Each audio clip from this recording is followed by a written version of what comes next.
পূর্ব ও পশ্চিম তীর এবং গাজায় ফিলিস্তিনিদের উচ্ছেদ করে অবৈধ বসতি স্থাপন করছে ইসরায়েল।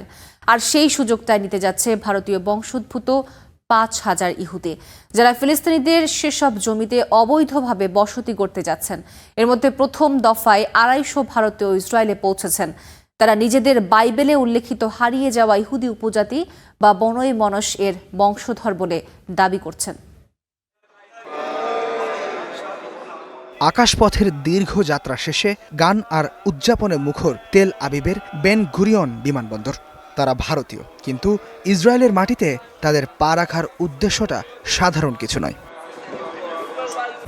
উত্তর পূর্ব ভারতের মণিপুর রাজ্য থেকে প্রথম দফায় যাওয়া ২৫০ জন ভারতীয় নাগরিককে স্বাগত জানায় ইসরায়েল সরকার। নিজেদের তারা বাইবেলের বর্ণিত ইহুদিদের হারিয়ে যাওয়া উপজাতি বনই মনাস বা মানাসের সন্তান সম্প্রদায়ের বংশধর বলে দাবি করেন। ১৯ শতকে মিশনারিদের মাধ্যমে খ্রিস্ট ধর্মে দীক্ষিত হওয়া এই সম্প্রদায়টির প্রায় ৫,০০০ সদস্য ইসরায়েলের অভিবাসী হয়েছেন। ভারতের মণিপুরে আছেন এদের প্রায় ৭,০০০ সদস্য।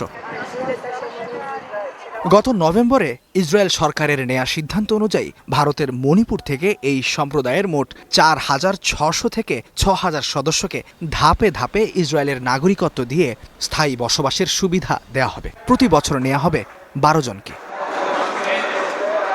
ইসরায়েলের অভিবাসন মন্ত্রণালয়ের তথ্য অনুযায়ী নতুন আসা এই ২৫০ জনকে উত্তর ইসরায়েলে পুনর্বাসন করা হবে। এর আগেও এ সম্প্রদায়ের কিছু মানুষকে অধিকৃত পশ্চিম তীরের হেব্রনে এবং ২০০৫ সালের আগে গাজার অবৈধ ইসরায়েলি বসতিগুলোতে জায়গা দেওয়া হয়েছিল।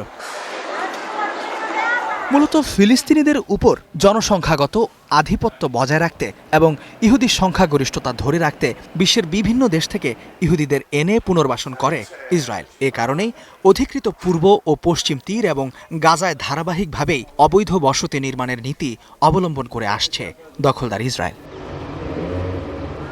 ইস্তেহাদুল মাহমুদ, স্টার নিউজ।